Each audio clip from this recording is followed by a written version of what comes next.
ये पेरिस का सबसे खूनी मंचीय नाटक है, the bride of the vampire. प्रत्येक प्रदर्शन में एक युवा लड़की को जनता के सामने खा लिया जाएगा। दर्शक उस लड़की के अभिनय कौशल से आश्चर्यचकित रह गए कि कैसे उसने डर की स्पष्ट व्याख्या की और बेबसी के कारण कुछ महिलाएं मंच पर प्रदर्शन के लिए इंतजार नहीं कर सकी। केवल लुई, जो एक पिशाच भी है, जानता था कि पकड़ी गई सुंदर लड़कियों के अलावा मंच पर कोई भी जीवित नहीं था। वे सभी पुराने पिशाच थे जो सैकड़ों या हजारों वर्षों से पिशाच होने का नाटक कर रहे थे। जीवित रहने का उनका सबसे उन्नत तरीका न केवल लोगों को खुले तौर पर खा सकता था, बल्कि पिशाच बनने से पहले लुइस न्यू ऑर्लियंस में एक जागीर का मालिक था। उसकी पत्नी की प्रसव के दौरान मृत्यु हो गई थी और वह शराब पीने के लिए बेताब था। वह पूरे दिन सेक्स करता रहा और चलते फिरते ज़ोंबी की तरह असंवेदनशील हो गया। वह मरना भी चाहता था। इससे पिशाच लेस्टर की इच्छा जागृत हुई। उसने गुप्त रूप से लुई का पीछा किया और उसे गुप्त उद्देश्यों से एक दलाल के हाथों बचाया। इसके बजाय उसे एक पिशाच ने गले लगा लिया। लेस्टर के प्रलोभन के तहत लेस्टर ने सोच समझकर उसे सूर्योदय को अलविदा कहने और अंधेरे के बाद मायावी लेस्टर का आनंद लेने की अनुमति दी। लुई की कैरोटिड धमनी को काटता है, जिससे पता चलता है कि केवल वह व्यक्ति जिसका खून बह चुका है, मरने से पहले पिशाच का खून पीकर पिशाच में बदल सकता है। मैंने देखा कि लेस्टर का चेहरा दर्द से भरा हुआ था। उसी रूप में बदलने के लिए भी एक कीमत चुकानी पड़ती है। तब लुइस का चेहरा लाल हो गया और वह बहुत दर्द में था। जब उसने परिवर्तन पूरा किया तो ऐसा लगा जैसे एक नई दुनिया का दरवाजा खुल गया हो। ऐसा लगा जैसे सभी पहेलियां सुलझ गईं। एक नश्वर व्यक्ति के लिए गाना मुश्किल है, एक नवजात शिशु की तरह लुई ने उत्सुकता से उस दुनिया को देखा जो 4 बार से नहीं बदली थी। और लेस्टर पहले ही हो चुका था। जब रात फिर से हुई तो मालिक और प्रशिक्षु लुई को याद करने के लिए एक साथ शिकार करने गए। वह उसकी जान नहीं लेना चाहता था। लेस्टर को लंबे समय से उम्मीद थी कि वह ऐसा ही होगा, इसलिए उसने पहले ही लुई को खत्म करने में मदद की थी। उसकी याददाश्त, लुई के मुंह में खून बेहद कड़वा हो गया और लेस्टर द्वारा गिराए गए 2 कठोर पेन ने उसके खून को और भी अधिक खराब कर दिया। ये पिशाच के रूप में अपनी पहचान छिपाने के लिए एक मजाक और उदासीनता है, उनमें से भोजन करने का नाटक करना पड़ा। जब नौकरानी ने देखा कि मालिक नहीं हिला है तो वह चिंता के साथ आगे बढ़ी और लुई से पूछा। जब उसने नौकरानी को भगाया तो लेस्टर ने एक चूहे को पकड़ लिया और मुश्किल से आधा कप बाहर निकाला। लुई, जानवरों का खून जल्दी ठंडा हो जाता है और इंसानों जितना स्वादिष्ट नहीं होता, लेकिन कम से कम ये लुई को उसकी अंतरात्मा की पीड़ा से बचा सकता है। उसे हर रात 2 या 3 लोगों को खाना पड़ता है, उच्च वर्ग की महिलाएं, मास्टर और प्रशिक्षु। वह अक्सर नृत्य पार्टियों में दिखाई देता है। इस बार लीसेस्टर को एक बूढ़ी और अमीर विधवा लुई के लिए एक शिकार मिला। ये पता चला कि उसने ये पता लगाने के लिए जहरीली चाल का इस्तेमाल किया था कि विधवा ने एक हत्यारे को काम पर रखा था। अपने पति को मारने के लिए पापियों का खून पीने से अपराध कम हो सकता है, इसलिए लुई ने उसे अस्वीकार नहीं किया। उसने विधवा के दिल पर सफलतापूर्वक कब्जा कर लिया। भले ही लेस्टर ने विधवा के छोटे प्रेमी और उच्च वर्ग को ले लिया, फूलों के साथ खेला। लुई ने विधवा को बहुत देर तक दुलार किया और वह उसे खाने में सक्षम हो गया। अप्रत्याशित रूप से वह पीछे हट गया और उसे विधवा के 2 पिल्लों की बलि देनी पड़ी।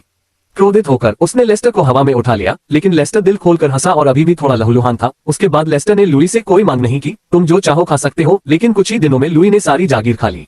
घर में मौजूद पशुधन और नदी में फेंके गए लेस्टर के शव को भी दासों ने खोजा। दासों को धीरे धीरे एहसास हुआ कि मालिक और उसके मेहमान दिन के दौरान कभी नहीं आया अराजकता, वे अभी भी वहां रुके थे। वास्तव में वे दोनों समझ गए थे कि लेस्टर ने एक जगह बदलने और फिर से शुरू करने का प्रस्ताव रखा था, लेकिन लुई ने सोचा कि इससे कोई फर्क नहीं पड़ता चला गया। वह पहले से ही नरक में था।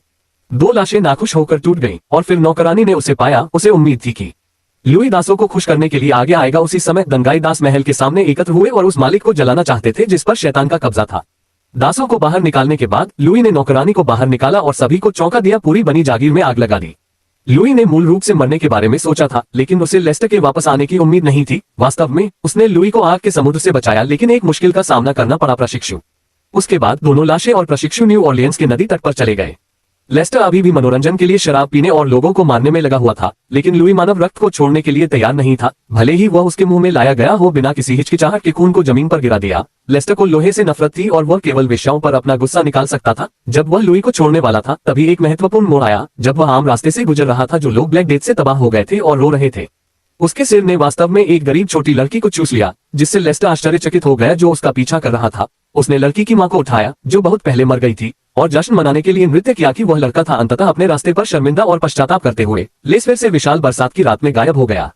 बारिश रुकने के बाद लेस्टर ने चूहे के शरीर की तलाश की और लुई को सीवर में छिपा हुआ पाया। छोटी लड़की का खून चखने के बाद भी वह संतुष्ट नहीं हो सका, भले ही उसने शहर के सभी चूहों को खा लिया हो। लेस्टर ने दावा किया कि उसने इसे उसके लिए तैयार किया था। यह पता चला कि जब वह मर रही थी तो एक छोटी लड़की को एक उपहार दिया गया था। लेस्टर ने इस प्यारी गुड़िया जैसी लड़की को देखा और उसके दिल में मिश्रित भावनाएं महसूस हुई। लेस्टर ने उसे बांधने के लिए एक छोटा सा पिशाच बनाया, लेकिन वह जानता था कि लुई ऐसा कर रहा था। लेकिन वह इस अजीब परिवार को छोड़ने का साहस नहीं कर सका और एक नए परिवार की स्थापना की। पिशाचों से यह अपेक्षा न करे कि वह एक बच्चे में सही और गलत की समझ पैदा करेगा। लेस्टर का क्लाउडिया से एकमात्र अनुरोध यह था कि वह घर पर किसी को न मारे। हालांकि छोटी लड़की बिल्कुल भी नियंत्रण में नहीं थी, सिर्फ इसलिए कि दर्जी उसे दे रहा था। जब वह अपने कपड़े ठीक कर रही थी तो उसने अपनी उंगली में छेद कर लिया। उसकी उंगली पर खून की बूंदें पड़ी और खून को लालची क्लाउडिया ने चूस लिया। कोई भी गुड़िया की दुकान का मालिक जिसने उसे आकर्षित किया, वह अगले दिन तक जीवित नहीं रह सका। जब क्लॉडिया पढ़ाई से थक जाती थी, शिक्षक का लाभ। लेस्टर के लिए वह एक उत्कृष्ट छात्र है। वह जानता है कि अपने शिकार को लुभाने के लिए अपने फायदे का उपयोग कैसे करना है। हालांकि दशकों बाद क्लॉडिया ने एक परिपक्व महिला का शरीर देखा, तब से वह कभी नहीं भूल सका कि एक परिपक्व आत्मा एक युवा शरीर में रहती थी और वह उस आकर्षक शरीर को पाने की लालसा करने लगी, हर दिन सेक्सी शरीर। जब लेस्टर ने उसे एक गुड़िया दी तो क्लॉडिया को एहसास हुआ कि वह 1 साल बड़ी थी, लेकिन उसका बिस्तर गुड़िया से भरा हुआ था। लेकिन ऐसा नहीं लग रहा था कि वह बिल्कुल भी बड़ी हो गई है। शी कैट। सभी गुड़ियों ने अंदर छिपी मादा लाश को प्रकट कर दिया, जिससे लेस्टर बेहद क्रोधित हो गए। लेकिन वे लाशों से नफरत करते थे क्योंकि मृत लाशों का खून चूसने से क्लॉडिया उनके घुंघराले बाल काट देती थी। वह एक वयस्क के रूप में तैयार होना चाहता था, लेकिन अगले ही पल उसके घुंघराले बाल फिर से उग गए। लेस्टर द्वारा अपनी आंतरिक तकनीक को बदलने के बाद उसकी गुड़िया जैसी उपस्थिति ने वास्तव में लेस्टर के बालों को काटने के लिए कभी इंतजार नहीं किया। लेकिन उसके चेहरे से खून टपकने से पहले लेस्टर का घाव अपने आप ठीक हो गया। पिशाच जितना बड़ा होता जाता है, उसकी क्षमताएं उतनी ही मजबूत होती जाती हैं। क्लॉडिया ने दोबारा ऐसा करने की हिम्मत नहीं की और लुई ने एक पिता की तरह चुपचाप अपनी नफरत को अपने दिल में दबा लिया। लेकिन वह पिता और बेटी के रिश्ते से संतुष्ट नहीं था, वह लुईस का प्रेमी बनना चाहता है। बाद में क्लॉडिया शांति मांगने के लिए लेस्टर के पास आए और उपहार के रूप में जुड़वा बच्चों का एक जोड़ा पेश किया। लेकिन जब उसने जुड़वा बच्चों का खून चूसा तो उसे पता चला कि लोगों के शरीर में कुछ गड़बड़ है, जो अभी भी अफीम से मर गया था। गर्म लेस्टर शव का खून पीने के बाद बेहद कमजोर हो गया था। उसने जल्दी से मदद के लिए लुई को बुलाया, लेकिन क्लॉडिया ने पहले उसका गला काट दिया। हालांकि लुई इसे सहन नहीं कर सका। लेस्टर का शरीर दलदल में डूब गया, जिससे निर्माता की मौत हो गई। उन्होंने जहाज पर चढ़ने से 1 रात पहले उर की तरह ही जहाज खो दिया। दुबला पतला, बूढ़ा और बदसूरत लेस्टर बदला लेने के लिए लौटा। ये पता चला कि वह भाग्यशाली था। दलदल में कुछ मगरमच्छ, जहरीले सांप और सिकाडा थे। हालांकि लेस्टर पूरी तरह से ठीक नहीं हुआ था, फिर भी उन दोनों का उससे कोई मुकाबला नहीं था। हताशा में लुई ने लेस्टर को लुभाने के लिए कोई रोशनी का इस्तेमाल नहीं किया। आग पूरे शहर में फैल गई और वे दोनों समय पर नाव पर चढ़ गए। आग का समुद्र जिसने रात के आकाश को जगमगा दिया। वह अभी भी चिंतित था कि क्या लीसेस्टर अभी भी जीवित था, लेकिन उसकी चिंता व्यर्थ थी। दोनों ने व्यर्थ में विभिन्न यूरोपीय देशों की यात्रा की और अंततः लीसेस्टर फिर से प्रकट नहीं हुआ। दोनों फ्रांस में बस गए और महिलाओं और प्रेमियों की तरह रहने लगे।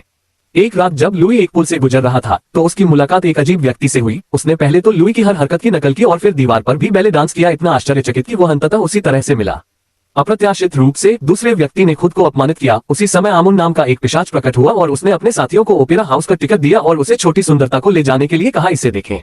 ये पेरिस का सबसे खूनी मंचीय नाटक है। The bride of the vampire में हमेशा एक युवा लड़की को प्रदर्शन में सबके सामने खाया जाएगा। भय और असहायता की सजीव व्याख्या करती है। कुछ महिलाएं स्वयं मंच पर प्रदर्शन करने के लिए इंतजार नहीं कर सकती।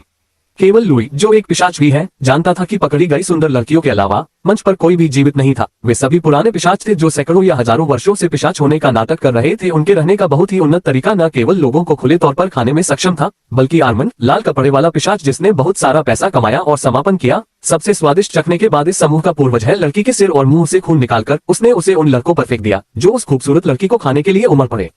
क्रूर और खूनी दृश्य के बाद पूर्वज आर्मन ने अपने शिष्यों के एक समूह का नेतृत्व किया। लुई और उसके छोटे प्रेमी खूबसूरत देश आर्मन के 2 पिशाचों का पूरी तरह से स्वागत करने के लिए उसने लुई के स्वाद के लिए मानव पालतू जानवरों का अपना संग्रह भी निकाला। उसने देखा कि लुई में अभी भी उसकी मानवता बरकरार है और वह करुणा से भरा हुआ था मनुष्यों के लिए। लेकिन इस थिएटर में पिशाच लंबे समय से खत्म हो चुके थे। आर्मन ने सोचा कि लुइस उनका नेतृत्व कर सकता है और आर्मन के साथ संवाद करने से लुइस को पिशाचों से निपटने का एक नया तरीका मिल गया।